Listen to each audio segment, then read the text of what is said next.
1400 শাৰীৰ এটি দীঘলীয়া কবিতাৰে এখন কাব্য গ্ৰন্থ এখন, কিন্তু ইয়াক প্ৰকাশ কৰাৰ আঁৰত আছে কেইবাটাও উদ্দেশ্য। ব্যতিক্ৰমী বিষয়বস্তুক আলম কৰি লৈ দীঘলীয়া কবিতা লিখি মুখ্যমন্ত্ৰী ডক্টৰ হিমন্ত বিশ্ব শৰ্মাৰ পৰা প্ৰশংসা লাভ কৰা যুৱ সাংবাদিক পংকজ মাহাতোৱে এইবাৰ প্ৰকাশ কৰি উলিয়ালে জনপ্ৰিয় কণ্ঠশিল্পী জুবিন গাৰ্গৰ জীৱন পৰিক্ৰমাৰ আধাৰত 1400 শাৰীৰ সাংস্কৃতিক ধাৰাৰ বিস্ময়ী খনিকৰ জুবিন শীৰ্ষক কাব্যগ্ৰন্থখন। গ্ৰন্থ এখন হলেও ইয়াক প্ৰকাশ কৰি উলিওৱাৰ আঁৰত আছে কেইবাটাও বৃহৎ উদ্দেশ্য। সাংবাদিকগৰাকীয়ে জানিবলৈ দিয়া মতে জুবিন গাৰ্গৰ জনপ্ৰিয়তাৰ সকলো সীমা চেৰ পেলাইছে যদিও তেওঁ সদায় সহজ সৰলভাৱে জীৱন নিৰ্বাহ কৰি আছে। সাধাৰণ লোকক তেওঁ সদায় দেৱতুল্যৰ দৰে সহায় সহযোগিতা কৰি আছে। তেওঁৰ এই গুণতে আকৃষ্ট হৈ সাংবাদিকগৰাকীয়ে ৰচনা কৰিলে কবিতাটি। তেওঁৰ স্বৰ্ণীল জীৱন যাত্ৰাৰ লগতে মানৱ দৰদী চিন্তাধাৰাৰ প্ৰচাৰ আৰু প্ৰসাৰৰ বাবেই চিন্তা কৰি সাংবাদিকগৰাকীয়ে কাব্য গ্ৰন্থখন প্ৰকাশ কৰি উলিওৱাৰ কথা সদৰি কৰে। কেৱল এয়াই নহয়, কাব্য গ্ৰন্থখন অনলাইনৰ জৰিয়তে বিক্ৰী কৰি বিষয়টি গিনিজ বুক অফ ৰেকৰ্ডছত অন্তৰ্ভুক্ত কৰাৰ বাবে প্ৰয়াস কৰাৰ সমান্তৰালকৈ গ্ৰন্থখন বিক্ৰী কৰি পোৱা টকাৰে জুবিন গাৰ্গ নামেৰে এটি ন্যাস গঠন কৰি সেই ন্যাসৰ পৰা পৰৱৰ্তী সময়ছোৱাত বিভিন্নজন লোকক সহায় কৰাৰ চিন্তা কৰিছে সাংবাদিকগৰাকীয়ে। ইয়াৰ বাবে ৰাজ্যৰ লাখ লাখ জুবিন অনুৰাগীৰ সহায় সহযোগিতা আন্তৰিকতাৰে কামনা কৰিছে সাংবাদিক পংকজে। ইতিমধ্যে কবিতাটিৰ পাণ্ডুলিপি প্ৰদান কৰি জুবিন গাৰ্গক অৱগত কৰিছে সাংবাদিকগৰাকীয়ে। অতি শীঘ্ৰেই আনুষ্ঠানিকভাৱে উন্মোচন কৰা হ'ব সাংস্কৃতিক ধাৰাৰ বিস্ময়ী খনিকৰ জুবিন শীৰ্ষক কাব্য গ্ৰন্থখন। ইফালে কবিতাটি হিন্দী আৰু বঙালী ভাষাতো অনুবাদ কৰি কাব্য গ্ৰন্থখনৰ ৰূপত প্ৰকাশৰ ব্যৱস্থা কৰিব বুলি জানিবলৈ দিয়ে সাংবাদিকগৰাকীয়ে।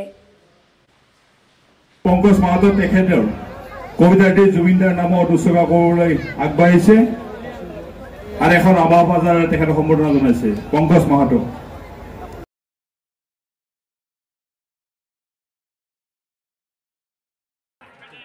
দেখিয়ে মোৰ ভয় লাগিছে। এইটো পঢ়িবলৈ মই শুই ল'ব লাগিব। আমি ধন্যবাদ জনাইছো।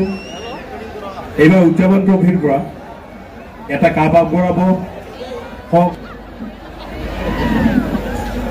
Thank you. It's like I'll preserve it. মই ঘৰত ৰাখিব ধুনীয়াকৈ। নমস্কাৰ। ইতিমধ্যে আপোনালোকে সকলোৱে অৱগত হৈছে যে জুবিনদাৰ জীৱন পৰিক্ৰমাৰ আধাৰত সাংস্কৃতিক ধাৰাৰ বিস্ময় খনিকৰ জুবিন শীৰ্ষক কাব্যগ্ৰন্থখন মই কিয় প্ৰকাশ কৰিবলৈ লৈছো। তো এইখন মোৰ তৃতীয়খন দীঘলীয়া কবিতাৰ কাব্যগ্ৰন্থ হয়। প্ৰথম যিখন কাব্যগ্ৰন্থ আছিল দীঘলীয়া কবিতাৰ সেইখন আছিল স্বাধীনতা সংগ্ৰামীসকলৰ দেশ প্ৰেমৰ আধাৰত ৰচিত 2812 শাৰীৰ, আৰু সেই কবিতাটো আচলতে দীঘলীয়া কবিতা হিচাপে লিমকা বুক অফ ৰেকৰ্ডত স্থান দখল কৰিবলৈ সক্ষম হৈছিল। ইণ্ডিয়া বুক অফ ৰেকৰ্ডত স্থান দখল কৰিবলৈ সক্ষম হৈছিল। এইখন যিহেতু ফ্ৰণ্ট পেজৰ পৰা লৈছো, বীৰ বীৰাংগনা আছিল এই কাব্যগ্ৰন্থখনৰ নাম।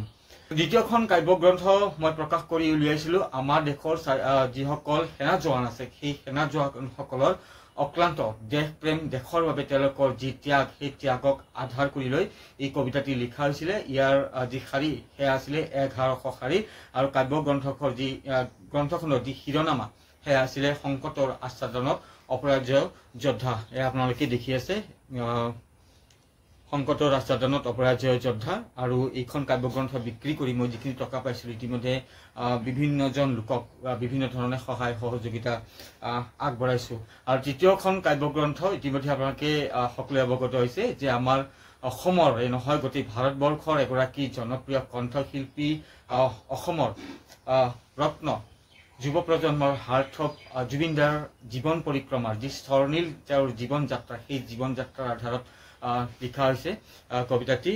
আপোনালোকে ওলটা দেখিব কবিতাটিৰ যি শিৰোনাম সেয়া হৈছে সাংস্কৃতিক ধাৰাৰ বিস্ময় খনিকৰ জুবিন। তো ইতিমধ্যে আপোনালোকে সকলোৱে অৱগত হৈছে যে এই জুবিনদাৰ জীৱন পৰিক্ৰমাৰ আধাৰত এই কবিতাটি মই কিয় লিখি উলিয়াইছো। আচলতে আপোনালোকে সকলোৱে জানে যে জুবিনদাৰ আচলতে যি জনপ্ৰিয়তা, সেই জনপ্ৰিয়তাৰ কোনো সীমা নাই। ইমান তেওঁ জনপ্ৰিয় হৈ পৰিছে, আবাল বৃদ্ধ বনিতা সকলোৰে হৃদয়ত আচলতে তেওঁৰ বৰপীৰা পাৰি বহিবলৈ সক্ষম হৈছে। তাৰপিছতো মানুহজন কিন্তু ইমান সহজ সৰলভাৱে চলি আছে। তাতকৈ ডাঙৰ কথাটো হ'ল আৰু সকলোতকৈ ডাঙৰ কথাটো হ'ল যে তেওঁ ইমান জনপ্ৰিয়, তাৰপিছতো তেওঁ সহজ সৰলভাৱে থাকি আৰ্তজনক বিভিন্ন প্ৰকাৰে তেওঁ কিদৰে সহায় সহযোগিতা আগবঢ়াইছে আপোনালোকে সকলোৱে বিভিন্ন মাধ্যম, বিশেষকৈ সংবাদ মাধ্যম বা ছ'চিয়েল মিডিয়াৰ জৰিয়তে আপোনালোকে সেই কথাটো বা সেই দৃশ্যাংশসমূহ দেখি আহিছে যে বানপানী হ'লে তেওঁ টেমালৈ ওলাই আহে, কোনোবা ৰোগীৰ শুশ্ৰূষাৰ বাবে যদি টকা পইচা নাথাকে, কোনোবাই যদি বিচাৰি যায় সেই ব্যক্তিজনক তেওঁ সহায় সহযোগিতা আগবঢ়ায়।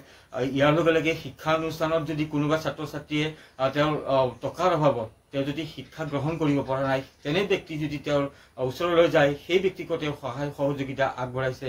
তো এনেধৰণৰ ব্যক্তি আচলতে সমাজত থকাটো অত্যন্ত প্ৰয়োজনীয় আৰু খুব কম এনেধৰণৰ ব্যক্তিত্ব দেখিবলৈ পোৱা যায়।